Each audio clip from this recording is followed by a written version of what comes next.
ಮೊದಲ ಪಾಠ ಇದೆ ಬೆಳೆಯ ಉತ್ಪಾದನೆ ಮತ್ತು ನಿರ್ವಹಣೆ. ಈ ಪಾಠದ ಅಭ್ಯಾಸ ಪ್ರಶ್ನೋತ್ತರಗಳನ್ನು ನೋಡೋಣ. ಇದು ಈ ಪಾಠದ ಅಭ್ಯಾಸ ಪ್ರಶ್ನೋತ್ತರಗಳ ಮೊದಲ ಭಾಗದ ವಿಡಿಯೋ.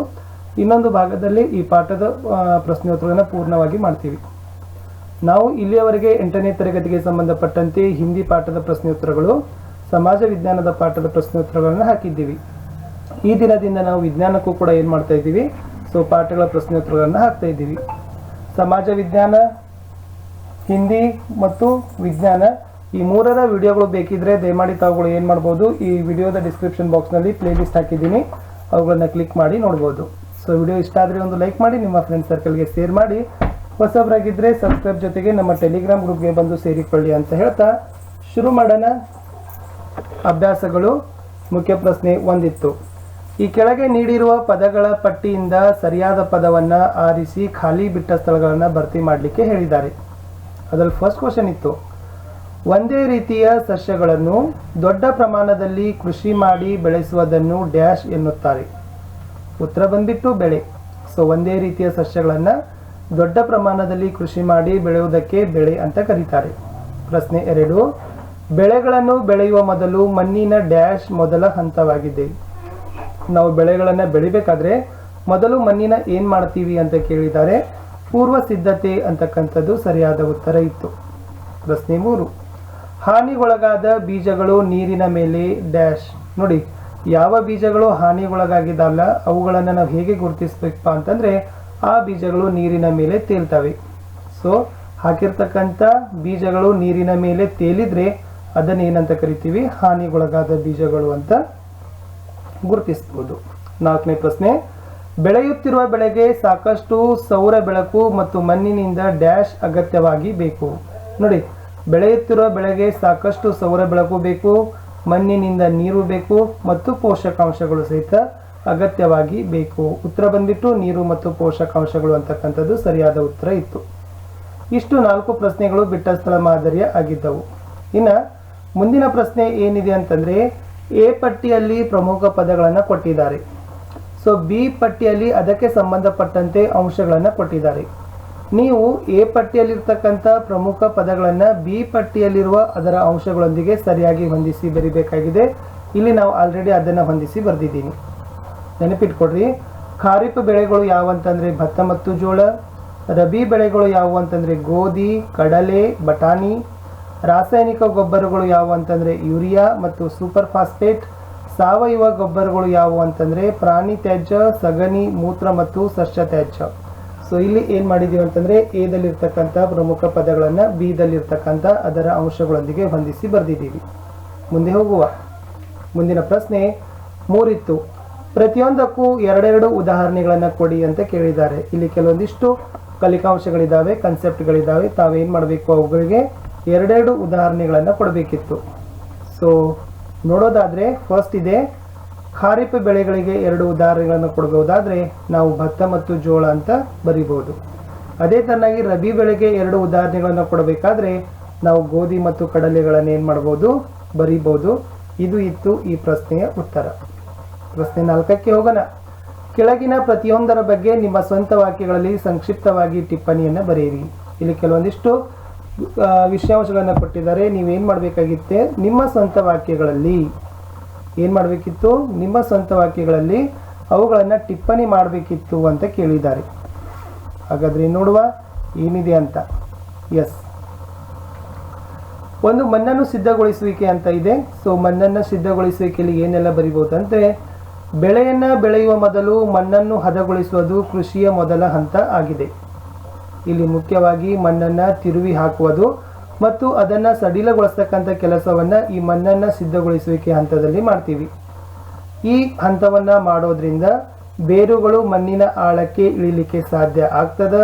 ಇಲ್ಲಿ ಮಣ್ಣನ್ನು ತಿರುವಿ ಹಾಕಿ ಸಡಿಲ ಮಾಡುವ ಪ್ರಕ್ರಿಯೆಗೆ ಏನಂತ ಕರಿತೀವಿ, ಉಳುಮೆ ಅಂತ ಕರಿತೀವಿ. ಇನ್ನು 2ನೇದು ಕೇಳಿದ್ರು, ಬಿತ್ತನೆ ಬಗ್ಗೆ ಕೇಳಿದ್ದಾರೆ.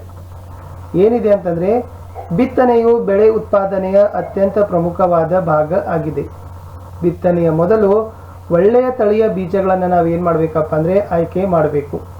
ಸಾಮಾನ್ಯವಾಗಿ ಸಾಂಪ್ರದಾಯಿಕ ಸಲಕರಣೆಗಳಿಂದ ಅಥವಾ ಯಾಂತ್ರಿಕ ಕೂರಿಗೆಯಿಂದ ಬಿತ್ತನೆಗಳನ್ನು ಮಾಡ್ತಾರೆ. ಈ ಯಾಂತ್ರಿಕ ಕೂರಿಗೆಯಿಂದ ನಾವು ಸರಿಯಾದ ಆಳದಲ್ಲಿ ಮತ್ತು ಅಂತರಗಳಲ್ಲಿ ಒಂದೇ ರೀತಿಯಾಗಿ ಬೀಜಗಳನ್ನು ಬಿತ್ತನೆಯನ್ನ ಮಾಡಬಹುದು ಅಂತ ಏನು ಮಾಡಿದಾರಪ್ಪ ಅಂದರೆ ಕೊಟ್ಟಿದ್ದಾರೆ. ಅಷ್ಟೇ ಅಲ್ಲದೆ ಈ ಯಾಂತ್ರಿಕ ಕೂರಿಗೆಯಿಂದ ಮಾಡಿರ್ತಕ್ಕಂಥ ಬಿತ್ತನೆ ಅದು ಶ್ರಮ ಮತ್ತು ಸಮಯ ಎರಡನ್ನೂ ಕೂಡ ನಮಗೆ ಉಳಿತಾಯವನ್ನು ಮಾಡ್ತದೆ. ಇಷ್ಟಿತ್ತು ಬಿತ್ತನೆಯ ಬಗ್ಗೆ ವಿವರಣೆ. ಮೂರನೇದು ಕಳೆ ನಿವಾರಣೆ ಇದೆ ನೋಡಿ. ಬೆಳೆಯ ಜೊತೆಗೆ ಬೆಳೀತಕ್ಕಂಥ ಅನಪೇಕ್ಷಿತವಾಗಿರ್ತಕ್ಕಂಥ ಸಸ್ಯಗಳಿಗೆ ಕಳೆ ಅಂತ ಕರಿತೀವಿ. ಈ ಕಳೆಗಳನ್ನು ತೆಗೆದು ಹಾಕ್ತಕ್ಕಂಥ ಕೆಲಸಕ್ಕೆ ಕಳೆ ಕೀಳುವಿಕೆ ಅಂತ ಕರೀತಾರೆ. ಈ ಕಳೆಗಳು ನಿಜಕ್ಕೂ ಬೆಳೆಗಳ ಬೆಳೆಯುವಿಕೆಗೆ ಹಾನಿಯನ್ನ ಮಾಡ್ತವೆ. ಹಾಗಾದ್ರೆ ಕಳೆ ಕೀಳುವಿಕೆಗೆ 4 ವಿಧಾನಗಳು ಇದ್ದಾವೆ. ಒಂದನೇದೇನಪ್ಪ ಅಂತಂದ್ರೆ ಕಳೆನಾಶಕಗಳನ್ನ ಬಳಕೆಯನ್ನ ಮಾಡ್ತಾರೆ.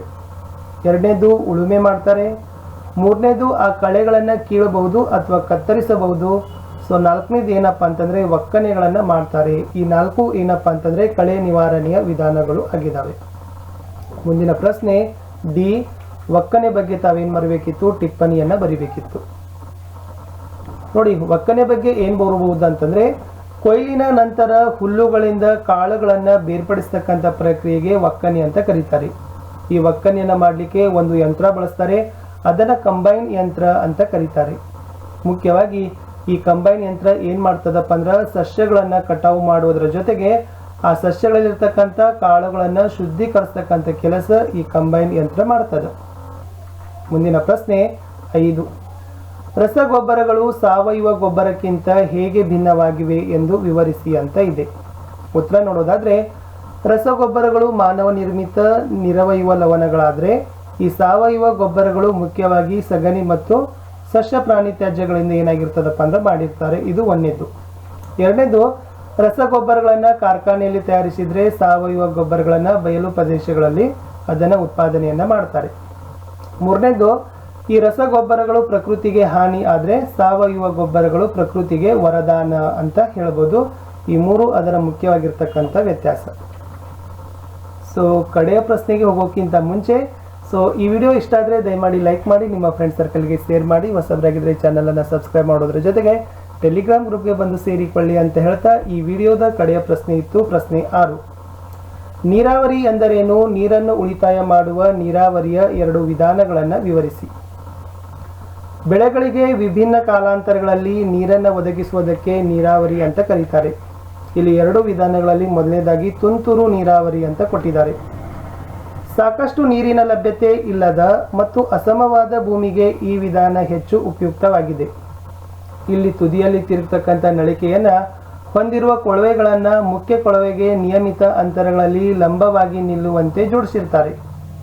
ಆಮೇಲೆ ಒಂದು ಮೋಟಾರ್ ಪಂಪ್ನ ಸಹಾಯದಿಂದ ನೀರನ್ನ ಹೆಚ್ಚು ಒತ್ತಡದಲ್ಲಿ ಮುಖ್ಯ ಕೊಳವೆಗೆ ಹರಿಯುವಂತೆ ಮಾಡಿದ್ರೆ ಅದು ತಿರುಗುವ ನಳಿಕೆಗಳ ಮೂಲಕ ಹೊರಚಿಮ್ತದ. ಅಂದ್ರೆ ಇದು ಮಳೆಯಂತೆ ಬೆಳೆಗಳ ಮೇಲೆ ಬೀಳುತ್ತದೆ ಅಂತ ಹೇಳ್ತಾರೆ. ಇಷ್ಟಿತ್ತು ತುಂತುರು ನೀರಾವರಿಯ ವಿಧಾನದ ಒಂದು ವಿವರಣೆ. ಎರಡನೇದಿದೆ ಹನಿ ನೀರಾವರಿ. ಈ ವಿಧಾನದಲ್ಲಿ ನೀರು ಹನಿ ಹನಿಯಾಗಿ ಬೇರುಗಳ ಬಳಿ ಬೀಳುತ್ತದೆ. ಆದ್ದರಿಂದ ಇದನ್ನ ಹನಿ ನೀರಾವರಿ ಅಂತ ಕರೀತಾರೆ. ಮುಖ್ಯವಾಗಿ ಹಣ್ಣಿನ ಗಿಡಗಳಿಗೆ, ಉದ್ಯಾನಗಳಿಗೆ, ಮರಗಳಿಗೆ ನೀರು ಹಾಯಿಸಲು ಹನಿ ನೀರಾವರಿ ಉತ್ತಮ ವಿಧಾನ ಅಂತ ಹೇಳ್ಬೋದು. ಈ ಹನಿ ನೀರಾವರಿಯಲ್ಲಿ ನೀರು ವ್ಯರ್ಥ ಆಗುವುದಿಲ್ಲ. ಆಮೇಲೆ ನೀರಿನ ಲಭ್ಯತೆ ಅತ್ಯಂತ ಕನಿಷ್ಠವಾಗಿರ್ತಕ್ಕಂಥ ಪ್ರದೇಶಗಳಲ್ಲಿ ಈ ಹನಿ ನೀರಾವರಿ ವಿಧಾನ ಅತ್ಯಂತ ವರದಾನ ಆಗಿದೆ ಅಂತ ಹೇಳ್ತೀವಿ. ಸೊ ಇಷ್ಟೇ ಇತ್ತು ಈ ವಿಡಿಯೋದಲ್ಲಿ ಪ್ರಶ್ನೋತ್ತರಗಳನ್ನು. ಮುಂದಿನ ವಿಡಿಯೋದಲ್ಲಿ ಈ ಪಾಠದ ಪ್ರಶ್ನೋತ್ತರಗಳನ್ನು ಸಂಪೂರ್ಣವಾಗಿ ಮಾಡ್ತೀನಿ ಅಂತ ಹೇಳ್ತಾ ಮತ್ತೆ ಸಿಗುವ ಮುಂದೊಂದು ವಿಡಿಯೋದಲ್ಲಿ. ಅಲ್ಲಿವರೆಗೆ ಬಾಯ್, ಟೇಕ್ ಕೇರ್.